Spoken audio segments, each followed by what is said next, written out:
வணக்கம்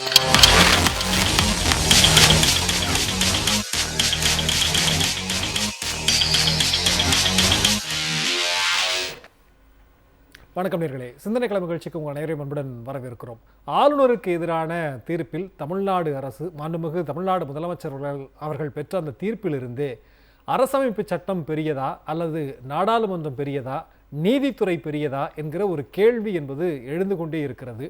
அந்த கேள்விற்கு விடையாக தற்போது 52வது உச்சநீதிமன்றத்தினுடைய தலைமை நீதிபதியாக பொறுப்பேற்றிருக்கக்கூடிய நீதியரசர் BR கவாய் அவர்கள் அரசியலமைப்பு தான் உயர்ந்தது என்கிற ஒரு கருத்தை சொல்லியிருக்கிறார். அவர் இது சொல்வது முதன்முறை அல்ல. ஏற்கனவே குடியரசு துணைத் தலைவர் ஜெகதீப் தன்கர் அவர்கள், நீங்கள் சூப்பர் நாடாளுமன்றமாக செயல்படுகிறீர்கள், நாடாளுமன்றம் தான் உச்சபட்ச அதிகாரம் என்று சொன்னபோது அப்போதுமே இதே கருத்தை வேறொரு கூட்டத்திலே அவர் பதிவு செய்திருக்கிறார். மீண்டும் அதை உறுதி செய்திருக்கிறார். இப்படியான இந்த கருத்து என்பது நிலவுகிற பிரச்சனைக்கு ஒரு தீர்வாக அமையுமா அல்லது ஒன்றிய பாஜக அரசு குடியரசுத் தலைவருடைய வாயிலாக முயற்சிக்கிற பல்வேறு விஷயங்களுக்கும் இது ஒரு முற்றுப்புள்ளி வைக்குமா? விரிவாக நவாதி கடைபெற்றிருக்கிறோம். இன்றைக்கு நிகழ்ச்சியிலே திமுகவினுடைய தரப்பிலிருந்து விக்கி அவர்கள் இணைந்திருக்கிறார்கள். அதே போன்று அரசியல் விமர்சகர் திரு சூர்யா சேவியர் அவர்கள் இணைந்திருக்கிறார்கள். இன்னும் சற்று நேரத்தில் மார்க்சிஸ்ட் கம்யூனிஸ்ட் கட்சியினுடைய சார்பாக மதுக்கு ராமலிங்கம் அவர்கள் இணைய இருக்கிறார்கள். அனைவரை வரவேற்று நாம் நிகழ்ச்சிக்குள் செல்வோம். அனைவருக்கும் வணக்கம். சூர்யா சேவியர் சார், நான் உங்கள்கிட்ட ஆரம்பிக்க விரும்புகிறேன். உச்சநீதிமன்ற தலைமை நீதிபதி அரசியலமைப்பு தான் அதிகபட்ச அதிகாரம், மற்றபடி நீதித்துறையோ நாடாளுமன்றமோ நிர்வாகமோ அதனுடைய எல்லைக்குள் கட்டுப்பட்டு செயல்படணும் அப்படின்னு சொல்லியிருக்காரு. உங்களுடைய கருத்து?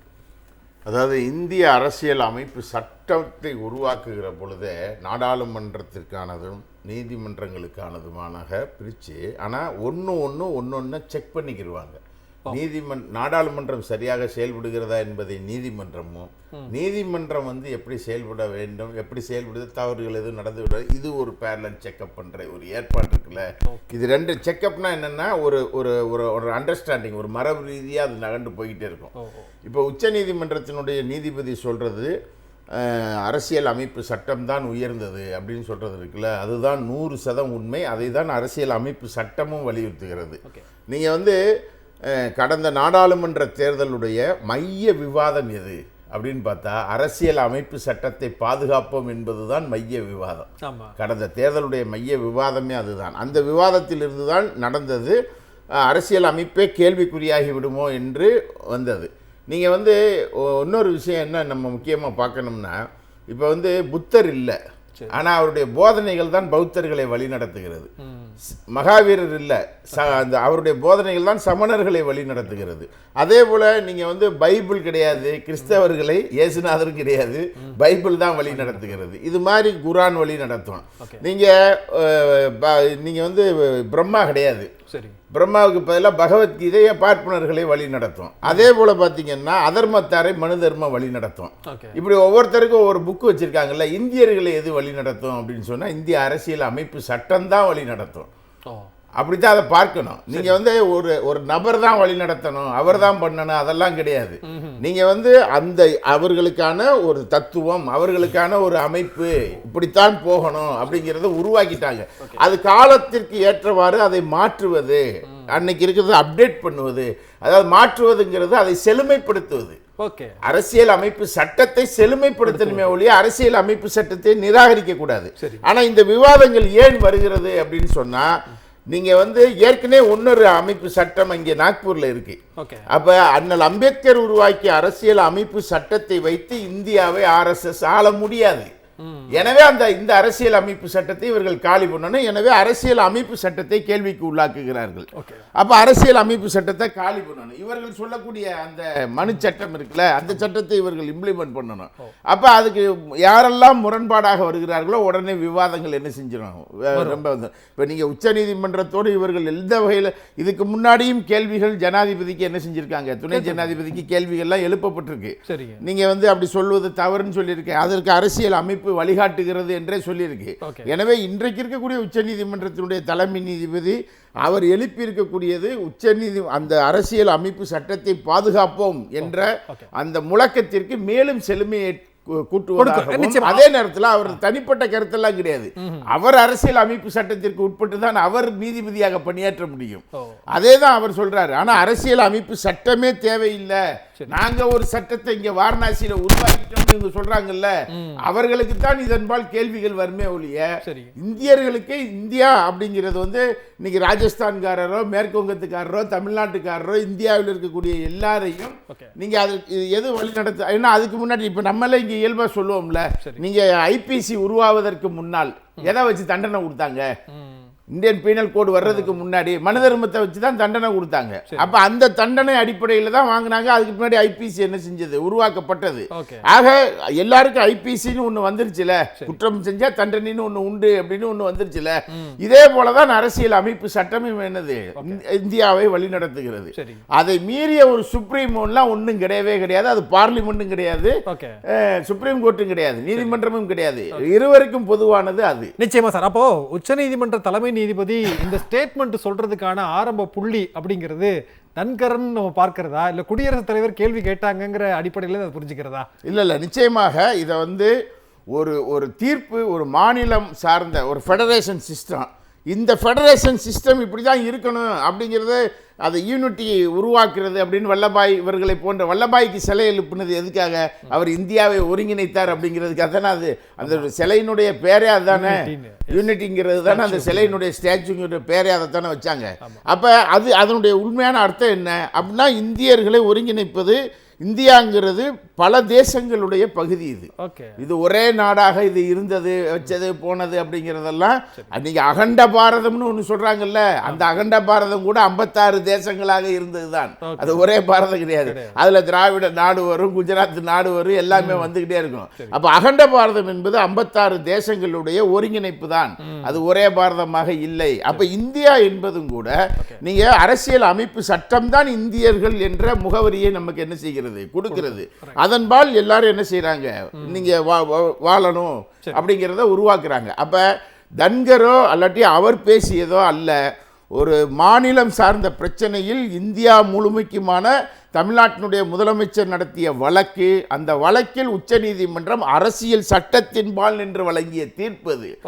எனவேதான் அவர்கள் என்ன செய்யறாங்க, தன்கர் அவர் தான் சொல்றாருல, தன்கர் யார், துணை ஜனாதிபதி அதெல்லாம் இருக்கட்டும், ஆனா தன்கர் யார், ஒரு மாநிலத்தை நீங்கள் அழிக்க வேண்டும் என்றால் அந்த மொழியை நீங்கள் முதலில் அழிக்க வேண்டும் என்று பேசிய நபர். அப்ப இவருக்கு என்ன யோக்கியதை இருக்கு, அரசியல் அமைப்பு சட்டத்தை, அப்படின்னா அரசியல் அமைப்பு சட்டத்தை அழிக்கணும்னு இவர் நினைப்பார்ல. அப்ப அரசியல் அமைப்பு சட்டத்தை அழிக்க வேண்டும் என்று நினைக்கக்கூடியவர் துணை ஜனாதிபதியாக இருக்கிறார், காக்க வேண்டும் என்று நினைப்பவர் உச்சநீதிமன்றத்தினுடைய தலைமை நீதிபதியாக இருக்கிறார். சிம்பிள். ஓகே, ரைட், பேசுவோம். ஓகே, நீங்க எப்படி பார்க்கறீங்க இவருடைய இந்த ஸ்டேட்மெண்ட்டுக்கு காரணம் நம்ம எந்த இடத்துல இருந்து புரிஞ்சுக்க வேண்டியதா இருக்கு, எந்த அளவுக்கு அவசியம், எதனால சொல்லியிருக்காரு?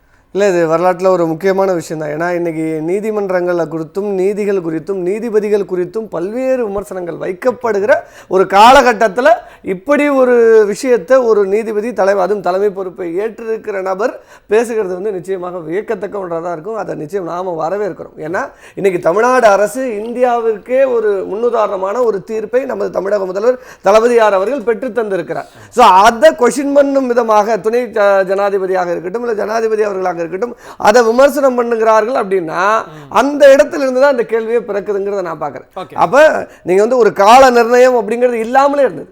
இன்னைக்கு பல சீஃப் ஜஸ்டிஸ் இதை பற்றி பேசியிருக்காங்க. சமீபத்தில் கூட அண்ணன் அன்பில் மகேஷ் பொய்யாமொழி அவர்கள் வெளியிட்ட அந்த தேசிய கல்விக் கொள்கை எனும் மதையானை அந்த புத்தக வெளியீட்டு விழாவில் கலந்து கொண்ட நீதியரசர் அவர்கள் பேசும்போது கூட இதை குறிப்பிட்டே சொன்னார்.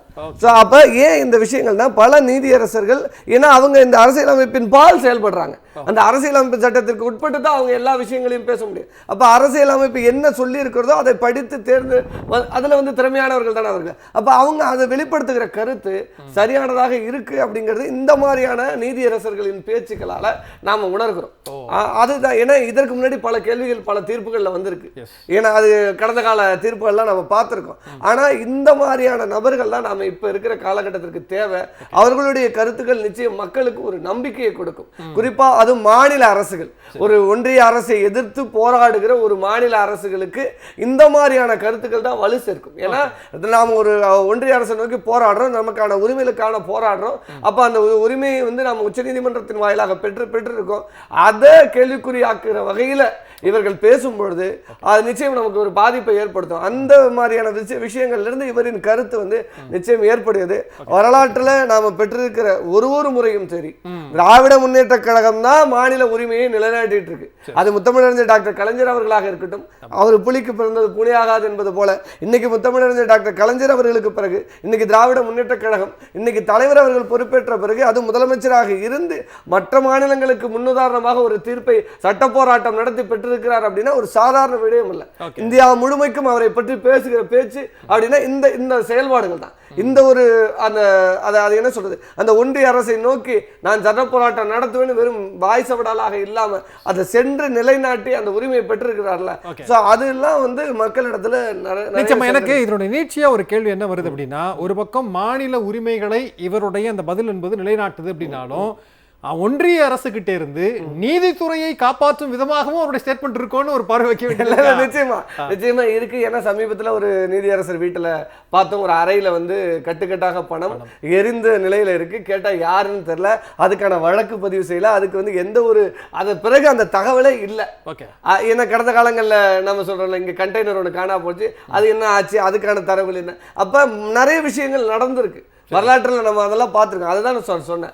இதற்கு முன்னாடி ஜெயலலிதா அவர்கள் சொத்து குவிப்பு வழக்கில் ஒரு நீதியரசர் பேர் வந்து ரொம்ப பிரபலமாக இருந்தது. ஸோ அதெல்லாம் நம்ம பார்த்துருக்கோம். அதனால மக்களுக்கு இந்த நம்பிக்கை தன்மை அற்று போயிருந்த காலகட்டத்தில் இந்த மாதிரி இவர்கள் பேசுகிற விதம் வந்து நிச்சயமாக ஒரு நம்பிக்கையை ஏற்படுத்தும் விதமாக இருக்கும். ஏன்னா இன்னைக்கு சட்டம் வந்து நம்ம வந்து பாஜக எந்த அளவுக்கு அதையிலிருந்து கபலீகரம் செய்து கொண்டிருக்கிறதுன்னு பார்க்குறோம். அரசியலமைப்பே இவங்க குலைச்சிட்டு இவங்க என்னெல்லாம் நினைக்கிறார்களோ அதையெல்லாம் செய்யணும்னு நினைக்கக்கூடிய ஆட்களை நபர்களை கொண்டு வந்து வைக்கிறாங்க. அண்ணன் அவர்கள் சொன்னது மாதிரி தன்கர் அவர்கள் பேச்சு ஒரு மாநிலத்தை பிடிக்க வேண்டுமா, அதன் தேசிய மொழியை அழிக்க வேண்டும் என்று பேசுறார்.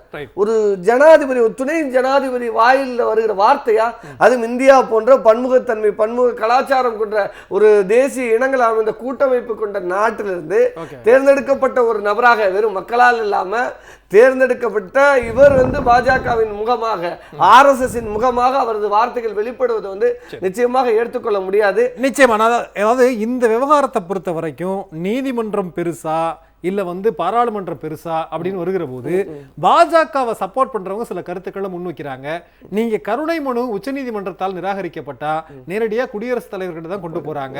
அப்ப அந்த உச்சபட்ச அதிகாரம் யாருக்குன்னு இது கூட தலைமை நீதிபதிக்கு தெரியாதா அப்படின்னு சில பேர் கூட வைக்கிறாங்க. தற்போது நம்முடைய அமர்விலை மதுக்கு ராமலிங்கம் அவர்கள் இணைகிறார்கள். சார் வணக்கம். உச்ச நீதிமன்றத்தினுடைய தலைமை நீதிபதியினுடைய இந்த கருத்தை நீங்க எப்படி பார்க்கிறீங்க? அரசியலமைப்பு தான் உயர்ந்தது, நிர்வாகமோ அல்லது நீதித்துறையோ பாராளுமன்றமோ அதனுடைய எல்லைக்குள்ள இருந்து செயல்படுவதுதான், அதை கண்காணிக்கிறது, அதை வழிநடத்துறது அரசியலமைப்புடைய பணி, அதுதான் உயர்ந்தது அப்படிங்கிறார். உங்களுடைய பார்வை? உச்ச நீதிமன்றத்தினுடைய புதிய தலைமை நீதிபதியாக பொறுப்பேற்றிருக்கிற திரு கவாய் அவர்கள் ஒரு பொறுப்பேற்ற உடனேயே ஒரு நல்ல கருத்தை சொல்லி இருக்கிறார்.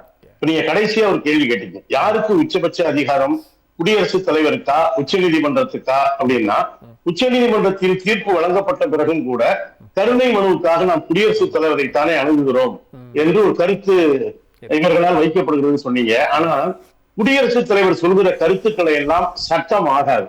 ஆனால் உச்ச நீதிமன்றம் வழங்குகிற தீர்ப்பு சட்ட அந்தஸ்து உடையது என்று இந்த அரசியல் சட்டம் பேசுகிறது. ஏனென்றால் ஒரு வழக்கிலே தீர்ப்பு வழங்குகிற பொழுது குடியரசுத் தலைவர் கடந்த காலத்தில் என்னவெல்லாம் சொல்லி இருக்கிறார் என்று யாரும் மேற்கோள் காட்டுவதில்லை. மாறாக இந்த வழக்கிலே இவ்வாறு கூறப்பட்டிருக்கிறது. உச்ச நீதிமன்றத்தினுடைய ஒரு தீர்ப்பு என்பது சில சமயங்களிலே பாதகமாக கூட அமையக்கூடும். ஆனால் அது சட்டத்துக்கு நிகரானது என்பது ஒன்று. இது அதிகார போட்டி அல்ல. இது வந்து உச்ச நீதிமன்றத்துக்கு அதிகாரமா, குடியரசுத் தலைவருக்கு அதிகாரமா, நாடாளுமன்றத்துக்கு அதிகாரமா என்பதையெல்லாம் விட இதற்கு அடித்தளமாக இருக்கிற அரசியல் சட்டத்தின் வழிதான், அதுதான் பாதை, அதிலேதான் பயணம் செல்ல வேண்டும் என்பதைத்தான் ஒரு உச்ச நீதிமன்றத்தினுடைய, நாம் உச்ச நீதிமன்றத்தை என்ன சொல்வோம் என்றால் அரசியல் சட்டத்தினுடைய காப்பாளர்கள் என்று நாம் சொல்லுவோம். அது நாடாளுமன்றம் கூட ஒருவேளை தவறாக சட்டம் இயற்றுமையானால் அது குறித்து கேள்வி கேட்கக்கூட உச்ச நீதிமன்றத்திற்கு அதிகாரம் இருக்கிறது. இதுல நாம 3 விஷயத்துல தெளிவா புரிஞ்சுக்கணும். இன்றைக்கு நவீன ஜனநாயக மதச்சார்பற்ற கூட்டாட்சி தன்மை கொண்ட இந்த அரசியல் சட்டத்தை RSS அதனுடைய வழிவந்த பாஜக, அன்றைய ஜனசங்கம், இவர்கள் ஏற்றுக்கொண்டதே இல்லை. அரசியல் நிர்ணய சபையில விவாதம் நடைபெற்ற பொழுது இவர்கள் இன்றைக்கு நாம் ஏற்றுக்கொண்டிருக்கிற நாடு ஏற்றுக்கொண்டிருக்கிற அரசியல் சட்டத்தை எதிர்த்து கிளர்ச்சி செய்தவர்கள். இன்னும் சொல்ல போனால் இப்போது இருக்கிற அரசியல் சட்டத்திலேயே பல பலம் பெருச்சாலிகள் உள்ளே புகுந்து தங்களுக்கு சாதகமான பல விஷயங்களை செய்திருக்கிறார்கள். டாக்டர் பாபா சாஹேப் அம்பேத்கர் கூட இந்து பெண்களுக்கு சொத்துரிமை என்பதை ஏற்கப்படாததால் தான் பிறகு தன்னுடைய சட்ட அமைச்சர் பதவியை ராஜினாமா செய்தேன். இப்போது இருக்கிற அரசியல் சட்டமே முழுக்க முழுக்க முற்போக்கு அம்சங்கள் கொண்டது என்று நாம் கருத முடியாது. இதுல மாற்ற வேண்டியது இருக்கு. அதனாலதானே தமிழ்நாடு நடத்திய பெரியார் தலைமையில நடத்திய போராட்டம் இடஒதுக்கீடு பாதுகாப்பு என்பதும் அரசியல் சட்டத்திலே வந்தது. அப்போது தெய்வத்தின் குரலிலே இன்றைக்கும் இருக்கிறது. அன்றைக்கு இருந்த மகா பெரியவா அவர் பேரு சந்திரசேகர சுவாமிகள், அவர் என்ன சொல்றாருன்னா, அரசியல் நிர்ணய சபையில நமக்கு தேவையான கருத்துக்களை கூறுவதற்கான ஆட்கள் இருக்கிறார்கள் என்று ஒரு ஒப்புதல் வாக்குமூலத்தை கொடுத்திருக்கிறார். ஒன்று, இது அரசியல் சட்டம் சம்பந்தப்பட்டது மட்டுமல்ல. தமிழ்நாடு அரசு அதனுடைய முதலமைச்சர் ஒரு முக்கியமான தீர்ப்பை தமிழ்நாட்டுக்கு மட்டுமல்ல அனைத்து மாநிலங்களுக்கும் பெற்று தந்திருக்கிற நிலையில் குடியரசுத் தலைவர் உச்சநீதிமன்றத்திடம் கேட்டிருக்கிற விளக்கம் என்பது குடியரசுத் தலைவர் மாளிகையின் குரல் அல்ல, மோடி அரசின் குரல் என்பதை நாம் புரிந்து கொள்ள வேண்டும்.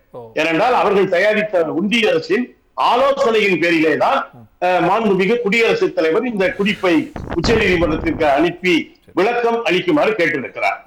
இந்த ஒருவேளை இந்த விளக்கத்தின் அடிப்படையில் ஆளுநர்களுக்கு அல்லது குடியரசுத் தலைவருக்கு கால வரம்பு நிர்ணயிக்க முடியாது என்று நிர்பந்திப்பார்களே, ஆனால் அது மொழி வழி மாநிலங்களின் மீதான தாக்குதல் என்பதை நாம் புரிந்து கொள்ள வேண்டும். ஏனென்றால் இந்த RSS சங்கி கும்பல் இந்த மொழி வழி மாநிலங்களையும் ஏற்றுக்கொண்டவர்கள் அல்ல. அவர்கள் அன்றைக்கு ஜனவாதம் என்கிற பெயரில் இந்த மொழி வழி மாநிலங்களை நிராகரித்து எல்லா அதிகாரங்களும் ஒன்றிய குறிப்பிடம் இருக்க வேண்டும், மாறாக பெயரளவுக்கு மாநிலங்கள் இருக்கலாம், அதுவும் தமிழ்நாடு என்றோ மலையாளத்தை அடிப்படையாக கொண்ட கேரளம் என்றோ மராட்டியத்தை அடிப்படையாக கொண்ட மகாராஷ்டிரா என்று இருக்கக்கூடாது, அது சீட்டுக்கட்டை போல கலைக்கப்பட வேண்டும், ஒரு நிர்வாக அமைப்பாக மாநிலம் இருக்க வேண்டும் என்றுதான் இவர்கள் முன்வைத்தார்கள், ஜனவாதம் என்று பேசினார்கள். ஆனால் ஒரு வலுவான கிளர்ச்சி நடந்தது.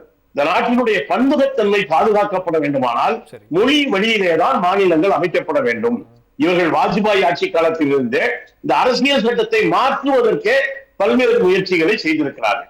அதில் இருக்கிற மதச்சார்பற்ற என்கிற வாசகத்தை அகற்ற முயன்றார்கள். எனவே இன்றைக்கு அரசியல் சட்டம் தான் முதன்மையானது, அதுதான் வழிகாட்டக்கூடியது என்று உச்சநீதிமன்றத்தினுடைய தலைமை நீதியரசர் கூறியிருப்பது என்பது ஒரு நல்ல அறிகுறி. சட்டத்தின் இப்படி முரண்பாடுகள் வருகிற பொழுது உச்சநீதிமன்றம் அரசியல் சட்டத்தின் காப்பாளர் என்கிற நிலையில இருந்து இந்த பிரச்சனையை அணுக வேண்டும் என்பதுதான் நம்முடைய விருப்பம். நிச்சயமா சார், நீங்க முதல்ல இருந்து RSS வந்து எப்படி அரசியலமைப்பை பார்க்கிறாங்க, அரசியலமைப்பை உங்களுக்கு உறுத்தலா இருக்கு அப்படிங்கிற ஒரு குற்றச்சாட்டை நீங்க வைக்கிறீங்க. ஆனா பிரதமர் நரேந்திர மோடி அவர்கள் அரசியலமைப்பை வணங்கிவிட்டு தான் உள்ள போறார். நீங்க அதையே கவனத்தில் எடுக்க மறுக்கிறீங்கிற ஒரு கேள்வி வைக்கலாம் இல்லையா பாஜக? இல்ல, இன்னைக்கு தேசிய கொடியை ஏந்தி பல இடங்கள்ல ஊர்வலம், தமிழ்நாட்டிலேயே ஊர்வலம் போறோம். ஆனா இவர்கள் இந்த தேசிய கொடி பூரண கொடியே ஏற்காதவர்கள், தாதி கொடிதான் இந்த நாட்டினுடைய தேசிய கொடியாக இருக்க வேண்டும் என்று சொன்னவர்கள். நீங்க 2014 முதன்முறையாக மோடி அவர்கள் நாடாளுமன்றத்துக்குள்ள நுழைகிற பொழுது உங்களுக்கு நினைவிற்கு நாடாளுமன்றத்தின் படிக்கட்டுகளை வழிபட்டு விட்டுத்தான் உள்ளே போனார். அதன் பிறகு அவர் செய்ததெல்லாம் இந்த நாடாளுமன்ற ஜனநாயகத்தை சீர்குலைப்பதற்கான வேலையைத்தான் செய்தார். இன்றைக்கு அது தொகுதி மறுசீரமைப்பு வரை வந்து நிற்கிறது. இவர் நம்மை பொறுத்தவரை மக்கள் ஒன்றை வழிபடுகிறார்கள் என்றால் அதை நம்புகிறார்கள் என்று பொருள். மோடி ஒன்றை வழிபடுகிறார் என்று சொன்னால் அதை சீர்குலைக்க எல்லா வேலையும் செய்வார் என்பதைத்தான் இவர் நாடாளுமன்றத்திலே விழுந்து கும்பிட்டதும் அரசியல் சட்டத்தை கட்டி கொண்டு கும்பிட்டதும் அதைத்தான் காட்டுகிறது. நிச்சயமா சூரியசேகர் சார், இதுல திரும்ப திரும்ப வந்து நம்ம 70களில் இருந்தே கூட பார்க்கிறோம், நிறைய வழக்கு வந்திருக்கு. 13 நீதிபதிகள் அடங்கிய அமர்வு விசாரித்து தீர்ப்பு கொடுத்திருக்கிறாங்க. ஆனா மீண்டும் மீண்டும் வந்து எது உச்சபட்ச அதிகாரம் அப்படின்னு சொல்லி விவாதம் வருகிற போது அதுக்கு ஒரு விளக்கம் யாரோ சொல்றாங்க, சரியா இந்த பிரச்சனை தீர்க்கப்படவே இல்லையோ, அதனாலதான் இந்த விவாதங்கள் எழுந்து கொண்டே இருக்கிறது அப்படின்னு நம்ம புரிந்து கொள்ள வேண்டியது இருக்கிறது. இல்ல, அப்படியெல்லாம் ஒண்ணும் கிடையாது. அது எல்லாத்துக்கும் நல்ல புரிதெல்லாம் தெளிவா தான் இருக்கு. சரி, அது இவ்வளவு நாளும் அரசியல் சட்டம், அதை பாதுகாப்பது, அதற்கான போராட்டம், இது ஒரு பெரிய வந்துகிட்டே தான் இருக்கு. இதில் இந்தியாவில் இருப்பவர்கள் எல்லோரும் ஒரு அணியில் இருப்பார்கள், பாஜக மட்டும் தனியாக ஒரு அணியில் நிற்கும். அவர்களுடைய கருத்து என்பது தனியாக இருக்கும். நான் சில விஷயத்தை நீங்கள் முதல்ல ஒரு கேள்வி கேட்டீங்க, இந்த நீதிபதிகளை வந்து நெருக்கடி கொடுக்குறாங்களோன்னு சொல்லிட்டு. நீங்கள் வந்து ஜனவரி மாதம் 2018 ஒரு 4 பேர் ரோட்டில் வந்து உட்காந்து பேசிகிட்டு இருந்தாங்க தெரியுமா? செல்லமேஸ்வர், மதன் லோகூர், குரியன் ஜோசப், கோகை 4 நீதிபதிகளும் வந்து பாஜக ஒன்றிய அரசாங்கம் என்ன வழக்கை எப்படி நடத்த வேண்டும்னு ஷெட்யூல் போடுறதே என்ன செய்கிறாங்க, அவங்க தான் அதை முடிவெடுக்கிறாங்க. எங்களால் இங்கே வேலையை செய்ய முடியலைன்னு இந்திய வரலாற்றில், உச்சநீதிமன்றத்தினுடைய வரலாற்றில் நீதிபதிகள் தெருவில் வந்து மக்களிடம் என்ன செஞ்சாங்க, கேள்வி கேட்டாங்க. அந்த அளவிற்கு இவர்கள் என்ன செய்கிறார்கள், அந்த சட்டத்தை வந்து சட்டத்தையும் அதை காக்கிறதுக்காக நிற்பவர்களையும் அவர்கள் மீதான தாக்குதலை இவர்கள் என்ன செய்யறாங்க, நடத்துறாங்க அப்படிங்கிறது. இல்ல, அந்த பத்திரிகையாளர் சந்திப்பு நடத்துற ரஞ்சன் கோகாய் அதற்கு பிறகு என்ன ஆனாரு அடுத்த கேள்வி பாஜக வைக்கலாம். ஆமா, இல்ல அந்த எப்படி நீங்க முன்னிலைப்படுத்தி அதே குரியன் ஜோசப்புக்கு அந்த கேள்வியை வைங்க. சரி, ஜோசப்னு ஆனதுனால கேள்வி வைக்க முடியாதா?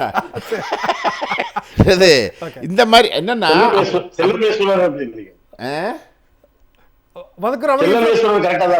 செல்லமேஸ்வர் கரெக்டா தான் இருக்காரு. அப்ப என்னன்னா பொதுவா இந்த கேள்வியை நம்ம வைக்கிற பொழுது நான் ஒன்னொன்னு கேட்கிறேன். இது வந்து பெரியாரை பற்றி மதுக்கூர் சொன்னார்ல, காசு பிள்ளை திருநெல்வேலி கேள்விப்பட்டிருப்பீங்க, கா சுப்பிரமணிய பிள்ளை. அவர் தான் தமிழ்நாட்டினுடைய முதல் வழக்கறிஞர் பேராசிரியர். அவரை வந்து நீதிமன்றத்தில் வாதாடவும் விரிவுரை ஆற்றவும் இங்கே தடுக்கப்பட்ட வரலாறு ஒன்று இருக்கு, மறந்துடக்கூடாது. ஃபர்ஸ்ட் அவங்க உள்ள போகும்போதே நீங்கள் அப்ப எல்லாருமே உயர் ஜாதி ஆதிக்கம் கொண்டவர்கள் தான் அதுல இருந்தாங்க. காசு பிள்ளை உள்ளே போக முடியல, அவரை நீதிமன்றத்தில் வழக்காட வைப்பதற்கே தமிழ்நாடு போராடி இருக்கிறது.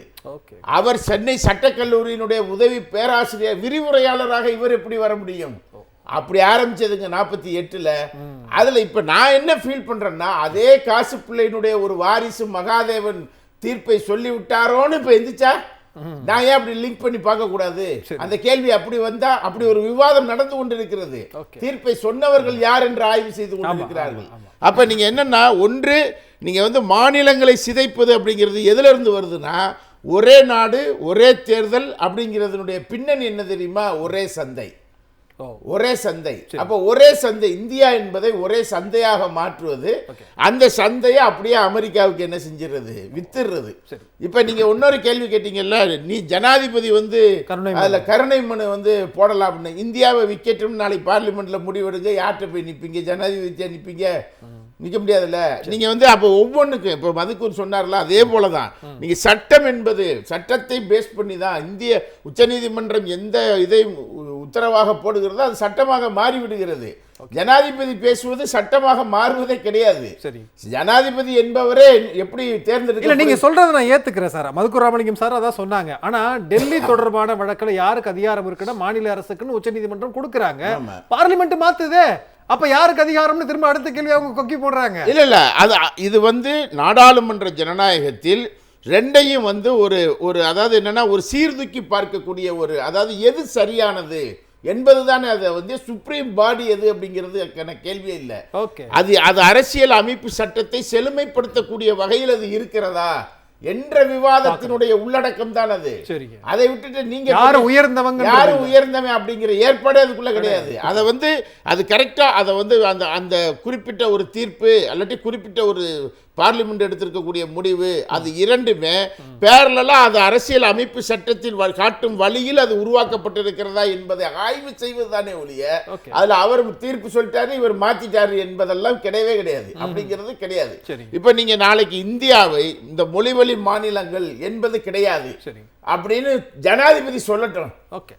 சுப்ரீம் கோர்ட் என்ன சொல்றதுன்னு பார்ப்போம். சொல்ல வைக்க முடியுமா இவங்கனால? முடியாதுல. இந்தியாங்கிறதே கொந்தளிச்சிடும். அப்படி ஒரு கொந்தளிப்பான ஒரு சூழல் என்ன செய்யும், இந்தியா உருவாயிரும். அப்ப அது ஜனாதிபதியே நாளைக்கு பேசட்டுமே. சரி, நான் என்ன கேட்கிறேன், இவ்வளவு ஜனாதிபதினா அந்த ஜனாதிபதியை கோயிலுக்குள்ள விடலையே. என்ன ஜனாதிபதி பேசுறீங்க நீங்க? அப்துல் கலாம் என்ற ஒருவர் இஸ்லாமியராக முகத்தை காட்டிக்கொண்டு அவருக்கு பின்னாடி எத்தனை இஸ்லாமியர்கள் கொலை செய்யப்பட்டார்கள் என்பது ஒரு வரலாறு அல்ல. அவர்களுடைய ரத்தத்தில் தான் இவரை கொண்டாந்து என்ன செஞ்சாங்க, உட்கார வச்சாங்க. இன்னைக்கு முர்மு வந்து ஒரு பட்டியல் சமூகத்தினுடைய பெண்மணி, அவங்கள கோயிலுக்குள்ளேயும் விடல. ஆனா அவர்களை வைத்துக் கொண்டு இன்னைக்கு பட்டியல் பிரிவு பழங்குடி பிரிவினர் மீது எவ்வளவு பெரிய தாக்குதல்கள் இந்தியாவில் நடந்துகிட்டு இருக்கு. NCRP ரிப்போர்ட் எடுத்து படிங்க. அப்ப நாங்கள் ஒருவரை ஆதரிக்கிறோம் என்று சொல்வது அது சார்ந்தவர்களை அழிப்பது. அவர்களை அடையாளப்படுத்தி விட்டு அதை பூரா காலி பண்றதுதான் இவங்களுடைய ஏற்பாடாக இருக்கிறது. நீங்க இதுதான் இந்தியாவினுடைய இவர்கள் பாசிஸ்டுகளுடைய நடவடிக்கைகளாக நாம் அதைத்தான் பார்த்து கொண்டிருக்கிறோம். அதனுடைய ஒரு வழியில் தான் இவர்கள் என்ன செய்யறாங்க, இப்படி பயணப்படுகிறார்கள். நீங்க இன்னைக்கு அதாவது உலகம் என்பது உலகமயம் என்ற ஒன்றை உருவாக்கிட்டாங்க. இந்த உலகமயம் என்பதை உருவாக்கி இப்ப நீங்க இன்னொரு கேள்வி எடுங்க, இங்க இருந்து இறக்குமதியாகக்கூடிய அமெரிக்க பொருட்கள் எதுக்குமே என்னதில்லை, வரி கிடையாது. இன்னைக்கு உச்ச நீதிமன்றம் ஒரு கேள்வி என்ன, சத்திரமான ஒருத்தர் கேட்ட கேள்விக்கு ஒருத்தர் குடியுரிமை எனக்கு கொடுங்க, நான் இவ்வளவு காலம் இங்க இருந்திருக்கேன்னு கேட்கிறாரு.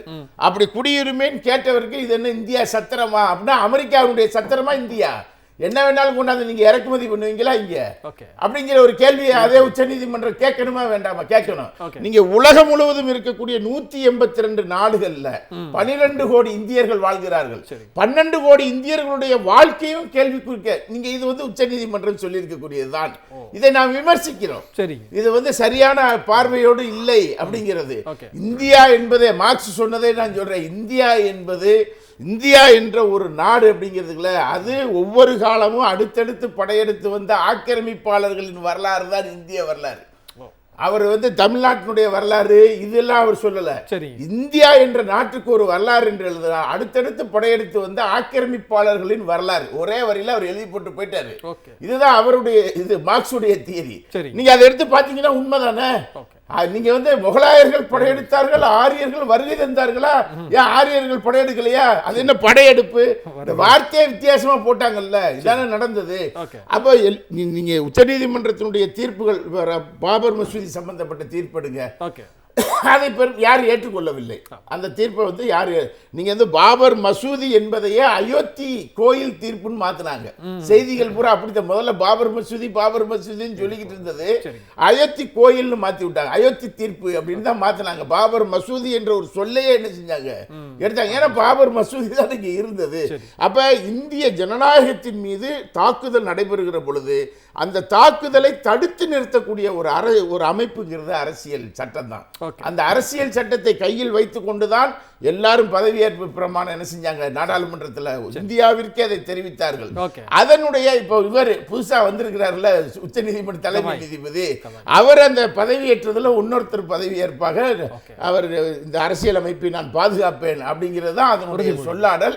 அப்ப இனிமே அவர் என்ன கதிக்கு ஆளாக போறாருங்கிறத நம்ம நாட்டு மக்கள் பார்ப்பாங்க. அவர் எப்ப ரோட்ல உட்கார்ந்து பேட்டி கொடுக்க போறாருன்னு தெரியல. இதெல்லாம் ஒரு பக்கம் நடக்கும். ஆனா அவர் ஒன்னொன்னு சொல்லிட்டாரு, நான் ரிட்டையர் ஆனதுக்கு பின்னாடி எந்த பொறுப்புக்கும் போக மாட்டேன் அப்படின்னு ரொம்ப டிக்ளேர் பண்ணிட்டாரு. நிச்சயமா அதுல நான் ஏற்கனவே கேட்டேன், கருணை மனு மீது முடிவெடுக்கக்கூடிய அதிகாரம் அவருக்கு இருக்குல்ல அப்படின்னு சொன்னவங்க, உச்சநீதிமன்ற தலைமை நீதிபதிக்கும் பதவியேற்பு செய்து வைக்கிறவும் அவர் தானே, நீங்க அவரை பார்த்து இப்படி குறைச்சி என்ன போடுறீங்கன்னு கேட்கிறாங்க. அதாவது தீர்ப்பு பெற்ற உடனேயே மிகப்பெரிய ஒரு வெற்றி, அதில் மாற்று கருத்து இல்லை. ஆனா அதற்கு பிறகு ஜெகதீப் தன்கர் அவர்கள் பேசின போதோ, குடியரசுத் தலைவர்கள் விளக்கம் கேட்ட போதோ, ஏன் திமுக பதறீங்க அப்படிங்கிற ஒரு கேள்வியை அவங்க வைக்கிறாங்க. இப்ப முதலமைச்சர் அவர்கள் அடுத்த 8 மாநில முதலமைச்சர்களுக்கு கடிதம் எழுதியிருக்கிறாங்க, சட்ட உத்தியில நம்ம போராடுவோம், கையாடுவோம் அப்படின்னு சொல்லி.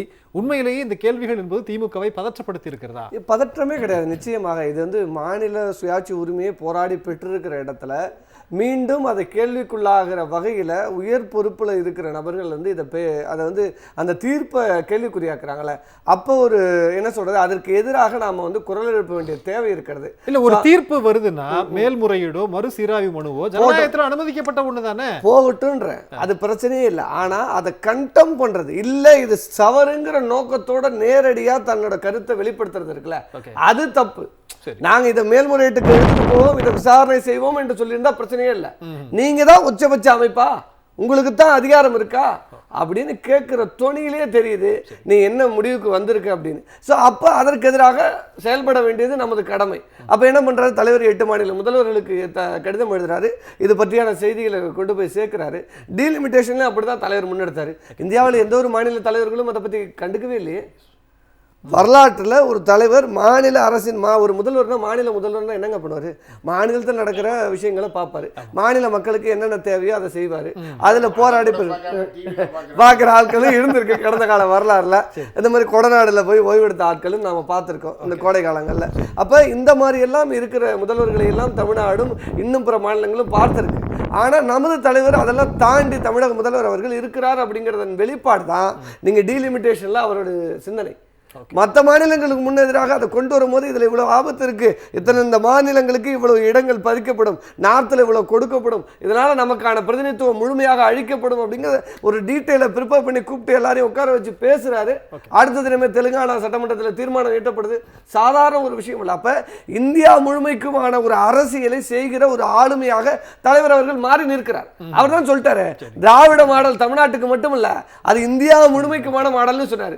சொல்லும் போது சிரிச்சான். இன்னைக்கு தமிழ்நாட்டில் அறிவிக்கிற திட்டங்களை எல்லாத்தையும் பாஜக காப்பி அடிச்சுட்டு போய் இன்னைக்கு அறிமுகப்படுத்திட்டு இருக்கான். அதை வச்சு ஓட்டு வாங்கிட்டு இருக்கான். அப்ப இந்த திராவிட மாடல் ஆட்சி அப்படிங்கிறது எப்படி நீட்சியாக இந்தியா முழுவதும் தெரிகிறதோ அதே போல இன்றைக்கு தமிழக முதல்வர் தளபதியார் அவர்கள் இந்த மாநிலத்தின் முதல்வர் என்பதை தாண்டி தேசிய தலைவராக அவர் முன்னெடுக்கிற அத்தனை போராட்டங்களும் தேசிய அளவில் பேசு பொருளாக இருக்கு.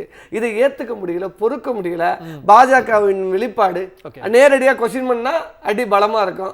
அதனால ஜனாதிபதி துணை ஜனாதிபதியை வைத்து இந்த மாதிரியான வேலைகள் இல்ல. அது அடுத்த கேள்வி என்னன்னா, தமிழ்நாடு அரசாங்கம் வழக்கு போட்டாங்க, நல்ல தீர்ப்பு வந்தது, மற்ற மாநிலங்களுக்கு எடுத்துக்காட்டுன்னு நம்ம சொல்றோம். இன்றைக்கு கேள்வி கேட்ட உடனேயே இப்பொழுது மட்டும் மற்றவர்களையும் சேர்த்து ஏன் போராட அழைக்கணும் அப்படின்ற கேள்வியை சில பேர் வந்து வைக்கிறாங்க. ஏன்னா இது மாநில உரிமைங்க. நான் எனக்கான உரிமை, தமிழ்நாட்டுக்கான உரிமையை மட்டும் தமிழக முதல்வர் பெற்று தரல.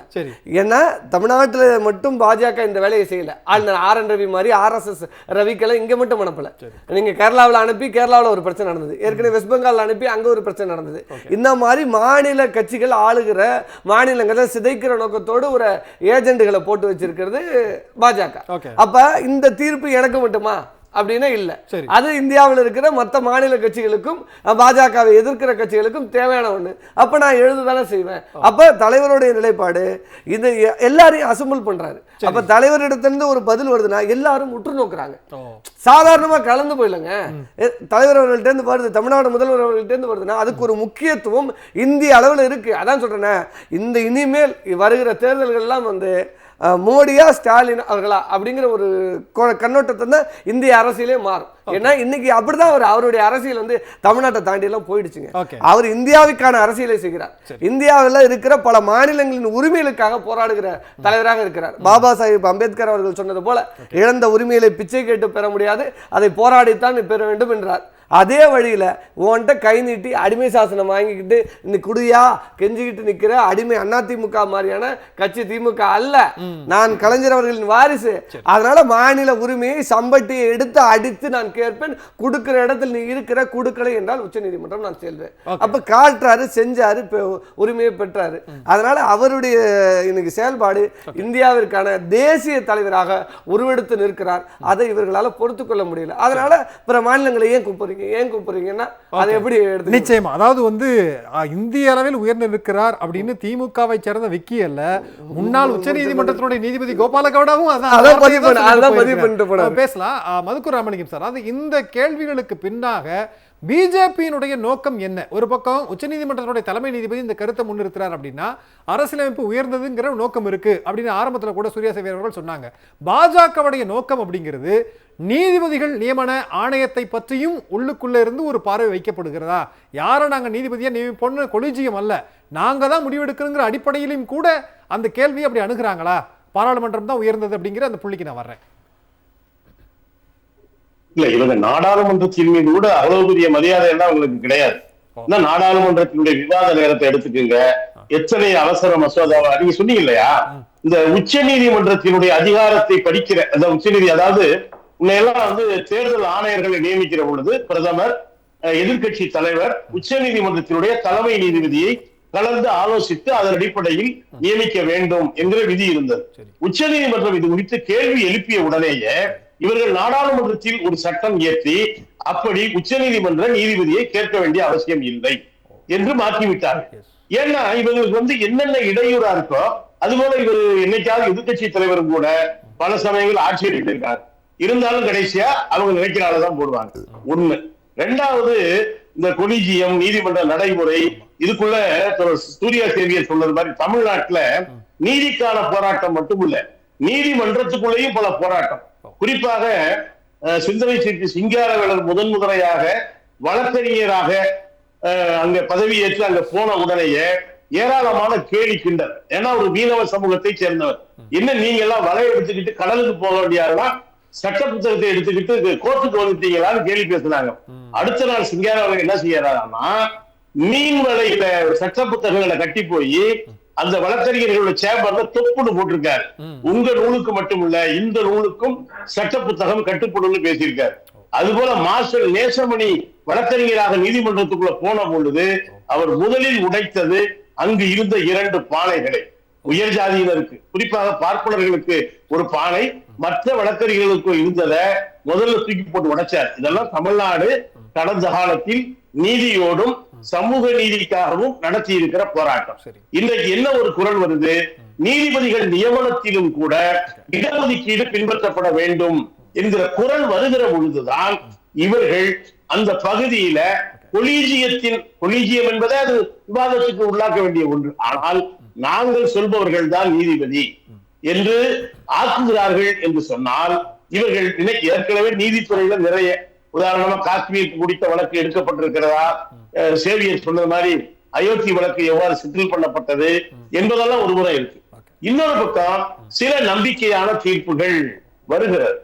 ஆனா இதையும் கூட அவர்கள் நீட்டு போக செய்வதற்காகத்தான் இப்ப சேவியர் சொன்னதோட கோயில் திறப்பு, கோயில் குடமுழுக்கு மட்டுமல்ல, ஜனநாயகத்தின் கோயில் என்று பேசப்படுகிற நாடாளுமன்ற திறப்பு விழாவுக்கு நம்முடைய மரியாதைக்குரிய குடியரசுத் தலைவர்கள் அழைச்சி சென்றார்களா? இல்லையே.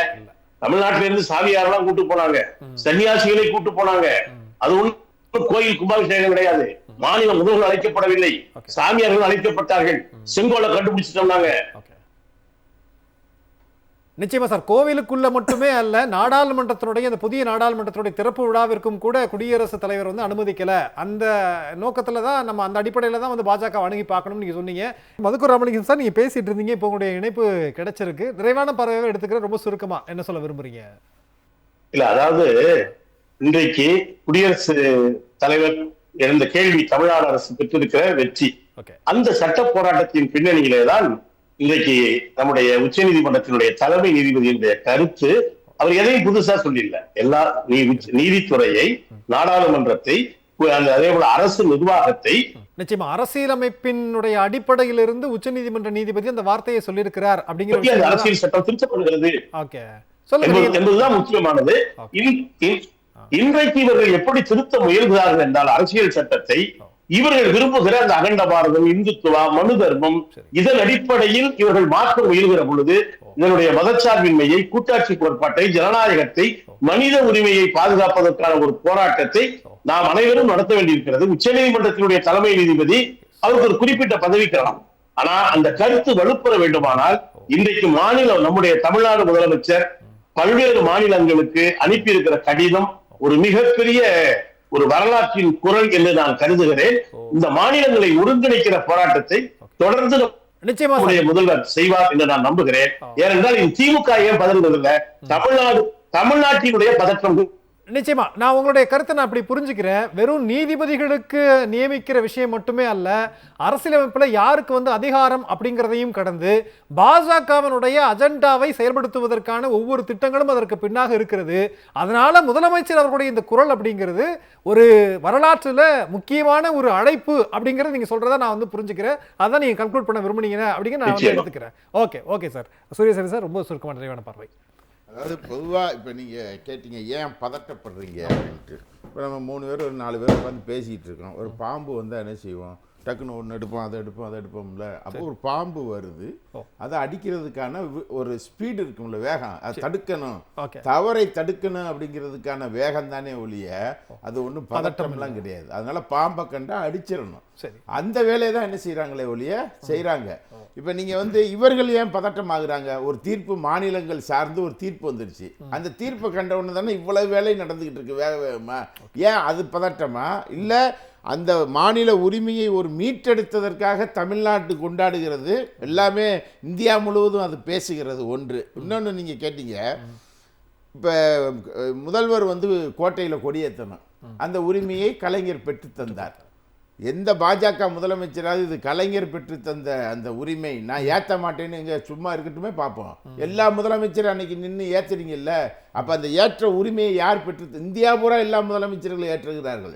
அதே தான் இங்கேயும். அப்போ மாநிலங்களுடைய உரிமை இது இந்தியா என்ற நாடு பல தேசங்களை கொண்டது, தமிழ் மலையாளம் எல்லாத்தையும் கொண்டது என்பதை மீண்டும் மீண்டும் கட்டமைக்க வேண்டிய அவசியம் என்ன செய்து இருக்கு. ஏன்னா அவர்கள் ஒரே நாடு என்ற குரலை எழுப்புவதால் அந்த வழியில் அவங்க என்ன செய்றாங்க, ஒரே நாடு ஒரே மன்னர், அதாவது நாடாளுமன்றமும் இல்லை, உச்ச நீதிமன்றம் இல்லை, ஜனாதிபதி ரப்பர் ஸ்டாம்பு, இது இன்னொரு துணை ஜனாதிபதி, இவர்களுக்கு ஒரு எடுபடி பேசுகிற மாதிரியான ஆள், இப்படியெல்லாம் வச்சுக்கொண்டு ஒரு மன்னர் தோரணை. இப்போ நீங்கள் சட்டமன்றம் நடந்துச்சுல, 58-60 நாள் நடந்துச்சு.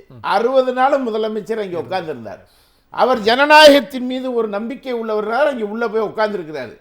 நாடாளுமன்றம் நடக்கும்போது பிரதமர் எங்கே போறாரு, பிரதமர்னு ஒருத்தர் வர்றாரா? அதனாலதான் வைகோ சொன்னார்ல பிக்னிக் மினிஸ்டர் அப்படின்னு சொல்லி, அதான உண்மை அது. அப்ப நாடாளுமன்ற ஜனநாயகத்தையும் மதிப்பதில்லை, உச்ச நீதிமன்றத்தையும் மதிப்பதில்லை, மொழிவழி மாநிலங்களை ஏற்றுக்கொள்வதில்லை, நாட்டையே மதிப்பதில்லை, ட்ரம்பின் காலடியிலேயே கிடந்தா அதுக்கு பேர் என்ன, இந்தியாவை பாதுகாப்பதா? இவர்கள் தான் இந்தியாவை பாதுகாக்க போறாங்களா? நீங்க அந்த மாதிரி தான் அதை பார்க்க வேண்டியிருக்கு. ஏறக்குறைய அமெரிக்காவுடைய ஒரு அல்லக்கைன்னு சொல்லுவாங்கல்ல, ஒரு அல்லக்கையாக செயல்படுவதற்கான ஒரு முயற்சியை தான் இவர்கள் மேற்கொள்கிறார்களே ஒழிய இந்திய நாட்டிற்கானவர்கள் இவர்கள் அல்ல என்பதை தமிழ்நாடு புரிந்து கொண்டிருக்கிறது. அது விரைவில் வெளிப்படும். ஆனால் இந்த மாநிலத்தையும் இந்தியாவையும் பாதுகாப்பதற்கான அரசியல் அமைப்பு சட்டத்தை பாதுகாப்பதற்கான சட்ட போராட்டத்தை தமிழ்நாடு மேற்கொள்கிறது. அதில் குறிப்பாக திராவிட முன்னேற்ற கழகம் தொடர்ந்து என்ன செய்திருக்கிறது, அது வரலாற்றை பதிவு செய்து கொண்டே வந்திருக்கிறது. அது இன்றைக்கு இந்தியா முழுவதும் பேசும் பொருளாக மாறி இருக்கிறது. நீங்க இந்தியாவிலேயே நீங்க ஒரு சமூக நீதிக்காக இந்தியாவிலே நான் உனக்கு அடங்க மாட்டேன், நான் எழுந்து நிற்பேன் அப்படின்னு ஒரு கட்சி இந்தியாவில் ஒண்ணு உருவாச்சுன்னு சொன்னா அது திமுக தானே. அப்படித்தானே உருவாச்சு. இதையும் மாத்தி சொல்லிடுவாங்க, அடங்க மாட்டேன்னு சொல்றாங்க பாருங்க அப்படின்னு. அடங்க மாட்டோம் அத்து மீறுவோம் எல்லாம். அந்த மீறலும் அந்த அடங்க மாட்டோம்ங்கிறது ஆதிக்கத்துக்கு அடங்க மாட்டோம், அன்புக்கு அடி பண்ணுவோம், அடங்குவோம். சரி, நீங்க ஆதிக்கம் பண்ண நினைச்சீங்கன்னா அதுக்கு எப்படி அடி பண்ணுவோம், அடங்குவோம். அதுக்கு எதிராக அத்துமீறுவோம். Okay right. ஏன்னா இந்த அத்துமீறல் என்ற வார்த்தைக்கு தான் திருமாவளவன் திரும்ப விளக்கம் கொடுத்துட்டு இருக்காங்க. ரைட், ரொம்ப சுருக்கமா. நிச்சயமா. ஏன்னா ராமனின் மகன்களுக்கு ராவணனின் மகனை கண்டால் பயமாக தான் இருக்கும். ஸோ அந்த ஒரு விதி தான் இதில் நான் பார்க்குறது. ஏன்னா அது கடந்த கால வரலாறுகள். தமிழ்நாடு என்றாலே அவர்களுக்கு தோன்றது ராவணன் தான். அதனால் ராவணனின் வாரிசுகளை கண்டால் எப்பொழுதும் அவங்களுக்கு ஒரு பயம் பதட்டம் இருக்கும். அதனால் அவர்களுக்கு தான் அந்த பயம் பதட்டமே தவிர, ஏன்னா மற்றவங்க நாங்கள் பயப்பட வேண்டிய பதற்றப்பட வேண்டிய அவசியம் இல்லை. ஏன்னா ஒரு துணை ஜனாதிபதி ஒரு ஜனாதிபதி பேசுகிற அளவுக்கு இருக்குன்னா பதட்டம் யாரிடத்தில் இருக்குது அப்படிங்கிறது தெளிவாக தெரிகிறது. அதனால் ஏன்னா இப்போ தலைவர் அவர்கள் உருவெடுத்து நிற்பது சாதாரண ஒரு நபராக நிற்கல. அவருக்கு பின்னாடி ஒரு பெரிய வரலாறு இருக்கிறது. தந்தை பெரியாரிலிருந்து இந்த திராவிட இயக்கம் தொடங்கிய காலகட்டத்திலிருந்து அந்த வரலாறு, அவருக்கான அந்த அரசியல் ஞானம் எல்லாமும் அதை இத்தனை ஆண்டு காலம் அரசியலில் அவர் கற்று தேர்ந்து இருக்கிறார் என்பதன் வெளிப்பாடு தான் இந்த நடவடிக்கைகள் எல்லாம். சாதாரண ஒரு நபராக அவரை நீங்க எண்ணி விட்டு கடந்து விட முடியாது. இது மட்டுமல்ல, இன்னும் பல தலைவர் சொல்லிட்டாரு, திராவிட நீங்க இது வரைக்கும் பார்த்து திராவிட மாடல் 1.0 தான், இதுக்கப்புறம் தான் திராவிட மாடல் 2.0 பார்க்க போறீங்கன்றாரு. இதுக்கே கதறீங்க, இது மேல் தலைவர் சிங்கப்பாதையில தான் போறாரு. அதனால இந்த சிங்கப்பாதையை கண்டு எப்படி கதற போறாங்கன்னு தெரியல. ஏன்னா வரலாற்றுல ஒரு மாநிலத்தின் உரிமைக்காக இப்படியெல்லாம் ஒரு தலைவர் போராடி இருக்கிறார், இப்படியெல்லாம் ஒரு உரிமையை பெற்று தந்திருக்கிறார் அப்படின்னா இந்திய வரலாற்றுல தமிழக முதல்வர் தளபதியார் அவர்களின் பெயர் நிச்சயமாக பொன்னெழுத்துக்களால் பொறிக்கப்பட்டிருக்கிறோம். அந்த வரலாறை எவனாலும் அழிக்க முடியாது. அதனால இப்படிப்பட்ட கருத்துக்கள் வருகிறது அப்படிங்கிறது மக்களுக்கு ஒரு நம்பிக்கையை இந்த மாதிரியான நீதியரசர்கள் பேசுவது ஏற்படுத்தி தருகிறது. நிச்சயமாக இது நிச்சயம் தலைவர் அவர்களுக்கும் ஒரு உத்வேகத்தை கொடுக்கும். இன்னும் இந்த தமிழ்நாட்டில் மக்களுக்கும் ஒரு நம்பிக்கையை தலைவரின் செயல்பாடுகள் மூலமாக அவர் செயல்பட்டு இருக்கார். நிச்சயம் அதுவும் மக்களுக்கு ஒரு நம்பிக்கையாகவும் இருக்கும். ஏன்னா கடந்த கால வரலாறுகள் நாம் பார்த்துட்டோம்.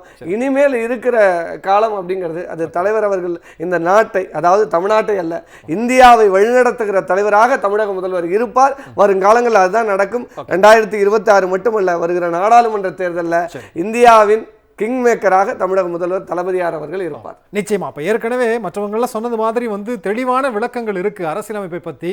ஆனா மீண்டும் மீண்டும் இது மாதிரியான பிரச்சனை எழுப்புவது என்பதும் கூட ஒரு வகையில அரசியலமைப்பினுடைய இந்த மாண்பை நிலைநாட்டுவது மாதிரியான விளக்கங்கள் தான் நமக்கு கிடைத்திருக்கிறது. அடுத்த தலைமுறைக்கும் அது கடத்தி கொண்டு போகிறது அப்படிங்கிற விஷயங்கள் தான் நம்ம பார்க்கிறோம். பங்கு கொண்ட விருந்தினர் எத்தனை பேருக்கும் மிக்க நன்றி. மீண்டும் ஒரு நிகழ்ச்சியில் சந்திக்கலாம். நன்றி, வணக்கம்.